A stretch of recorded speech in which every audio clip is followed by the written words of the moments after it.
Assalamualaikum warahmatullahi wabarakatuh. Kami dari kelompok 5 pada hari ini ingin mempresentasikan Analysis of Compressor Isentropic Efficiency Type Sullair Screw Air Compressor in Factory of Hot Strip Mill. Bisa lanjut? Nah, kelompok kami terdiri dari saya sendiri itu Bagas Nendro. Saya Otto Jun Falan. Saya Arif Abdullah.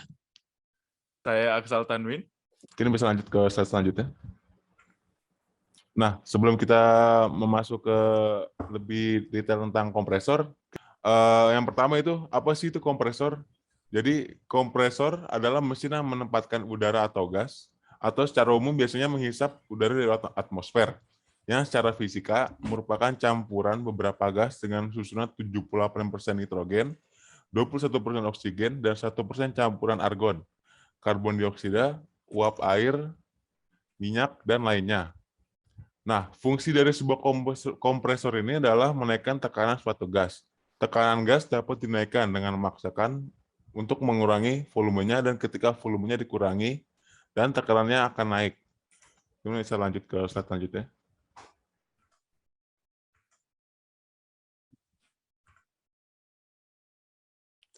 Nah, kemudian selanjutnya itu prinsip kerja kompresor. Mesin kompresor udara memiliki prinsip kerja yang sudah terorganisir dengan baik. Prinsip kerja kompresor merupakan satu kesatuan yang saling mendukung, sehingga kompresor dapat bekerja dengan maksimal.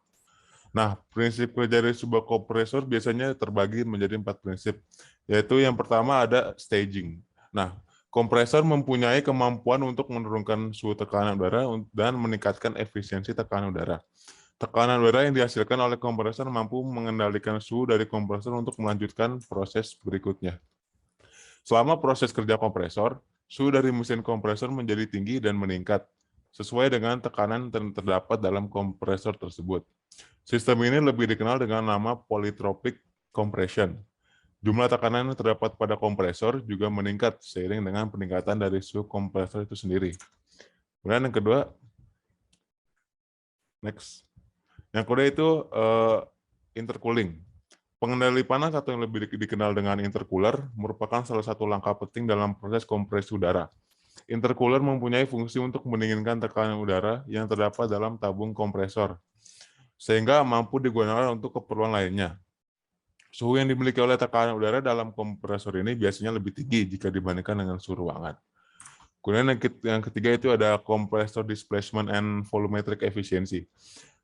Kapasitas kompresor adalah sama dengan jumlah tekanan udara yang dapat ditampung oleh tabung penyimpanan kompresor.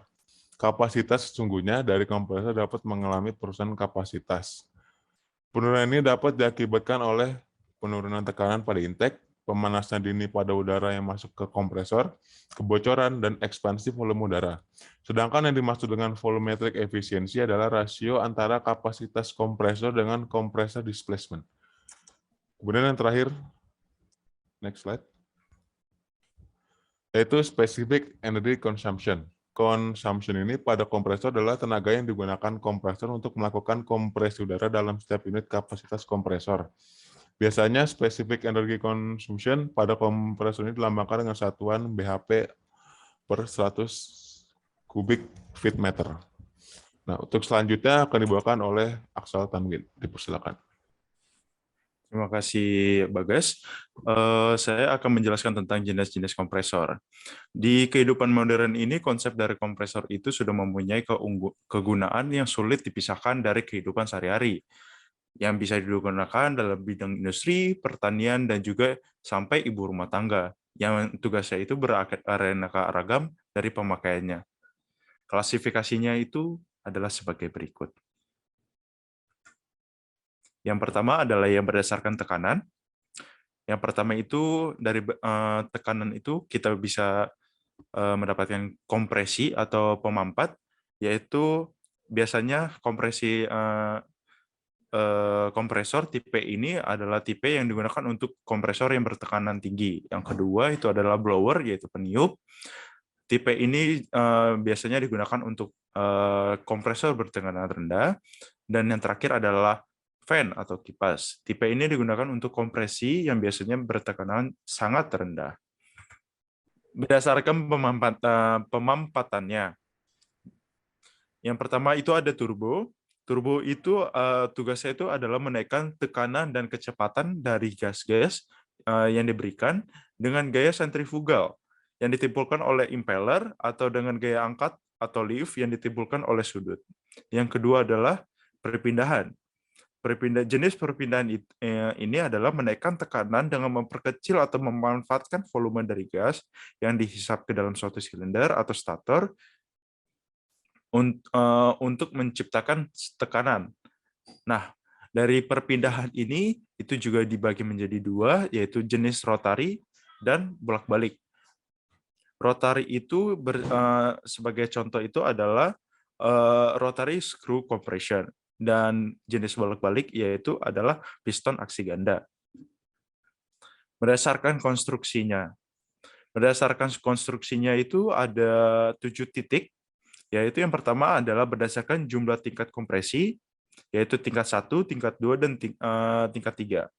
Yang kedua adalah berdasarkan langkah kerja, yaitu kerja tunggal, kerja ganda, yaitu single acting atau double acting dalam bahasa Inggris.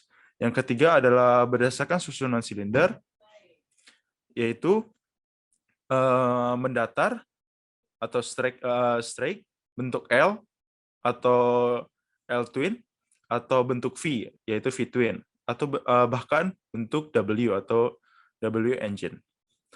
Yang keempat adalah berdasarkan cara pendinginan, yaitu air-cooled atau water-cooled, yaitu pendingin cairan dan pendingin udara. Yang kelima adalah berdasarkan transmisi gerak, yaitu langsung, sabuk V, atau roda gigi. Yang keenam adalah berdasarkan penempatannya, yaitu permanen atau stationary atau dapat dipindah-pindah, yaitu portable. Yang 7 berdasarkan tata cara pelumasannya, yaitu pelumasan atau tanpa minyak. Baik, itu dari saya, boleh dilanjutkan oleh Otto.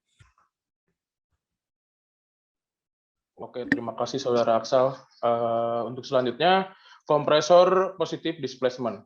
Kompresor jenis displacement memiliki azas, yaitu jika suatu gas atau udara di dalam sebuah ruangan tertutup diperkecil volumenya, maka gas atau udara tersebut akan mengalami kompresi. Ada 2 tipe, yaitu kompresi reciprocating atau piston, dan B, kompresor putar atau rotary. Next slide. Nah, bisa dilihat dari slide yang tertera, kompresor positif displacement ada 2. Di sebelah kiri itu ada kompresor reciprocating atau piston, dan juga kompresor putar rotary. Nah, kompresor reciprocating ini adalah sebuah kompresor yang sering banyak digunakan untuk mengkompresi baik udara maupun refrigeran. Prinsip kerjanya seperti pompa sepeda dengan karakteristik di mana aliran keluar tetap hampir konstan pada kisaran tekanan pengeluaran tertentu. Lalu yang kanan ini ada kompresor putar rotary, di mana kompresor rotary mempunyai rotor dalam satu tempat dengan piston dan memberikan pengeluaran kontinu, bebas denyutan. Kompresor beroperasi pada kecepatan tinggi dan umumnya menghasilkan hasil pengeluaran yang lebih tinggi dibanding kompresor yang di sebelah kiri. Lanjut.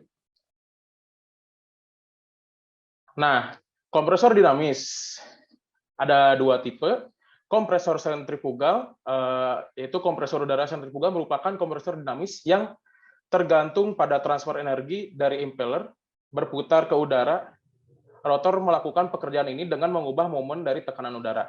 Lalu ada kompresor aksial, di mana kompresor ini memiliki prinsip kerja seperti jenis rotary, yaitu sistem udara alir dan cocok sebagai penghantar udara yang besar. Nah, bisa dilihat dari slide yang tertera, ada 2 tipe ini. Dari yang kiri itu kompresor sentrifugal dan kompresor aksial. Oke, selanjutnya akan dijelaskan oleh Bung Arfa. Oke, terima kasih Saudara Otto Junfalan.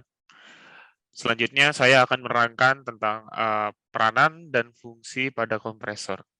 Peranan dan fungsi pada kompresor sesuai pada buku Reynolds, William C. dan Perkin Henry C. pada tahun 1996, yaitu menjelaskan peranan yang pertama yaitu memindahkan tegangan atau daya yang sebagaimana digunakan untuk peralatan yang menggunakan udara bertekanan, kemudian menyediakan udara untuk pembakaran, kemudian membawa dan mendistribusikan gas atau produk-produk yang bersifat ringan atau juga bisa disebut dengan Rho yang rendah. Kemudian menjaga dan mensirkulasi gas dari suatu proses atau sistem. Yang selanjutnya memproduksi tekanan dan menjaga kondisinya dengan harapan agar di dalam reaksi kimia akan lebih kondusif.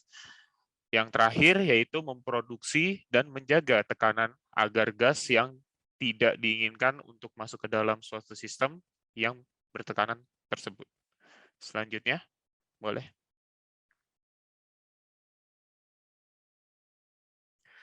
Kemudian ada efisiensi isentropik kompresor. Efisiensi isentropik sendiri itu yaitu perbandingan antara kinerja aktual sebuah peralatan dan kinerja yang dapat dicapai di bawah keadaan ideal untuk keadaan masuk yang sama dan tekanan keluar yang sama. Itu dari arti dari efisiensi isentropik. Sedangkan menurut buku Michael G. Moran menyatakan bahwa efisiensi isentropik kompresor adalah keadaan saat memasuki kompresor dan tekanan tetap dengan perpindahan kalor energi kinetik dan energi potensial yang dapat diabaikan. Sesuai dengan rumus yang tertera di slide ini, yaitu WCS sama dengan H2S minus H1, yang artinya itu adalah kerja kompresor isentropik. Sedangkan WA sama dengan H2 minus H1 itu yaitu kerja kompresor kondisi aktual. Untuk efisiensi kompresor sendiri itu terbagi menjadi dua. Yang pertama itu isentropic compressor work per actual compressor work, atau juga bisa disebut dengan WC per WS dikali 100%. Sedangkan efisiensi yang kedua yaitu H2S minus H1 per H2 minus H1 dikali 100%. Dari rumus-rumus yang tersebut itu bisa didapat menggunakan grafik yang ada tertera pada slide berikut, yaitu grafik HS. Kemudian pada slide spesifikasi kompresor, spesifikasi kompresor yang digunakan pada PT Krakatau Steel merupakan jenis kompresor Sullair air screw kompresor unit yang terpasang di lapangan menggunakan jenis Supervisor Controller 2 atau bisa disebut dengan tipe dari LS25S strip 350 HWC dengan diameter screw-nya yaitu 200 mm, daya kompresor yaitu 350 horsepower, dan P-discharge max-nya itu 9,3 bar atau juga 135 PSIG. Flow rate-nya yang berkisaran 1435 SCFM atau bisa juga disebut 40,6 meter kubik. Selanjutnya. Untuk persentase pembagian tugas dari kami, yaitu atas nama Otto Jun Falan, persentasenya yaitu 25%, sedangkan Arfa Abdullah 25%, Aksal Tanwin Sitompul 25%, Bagas Yunendro yaitu 25% juga. Mungkin sekian dari kelompok kami. Apabila ada salah-salah kata dari kelompok kami, dimaafkan. Terima kasih. Wassalamualaikum warahmatullahi wabarakatuh.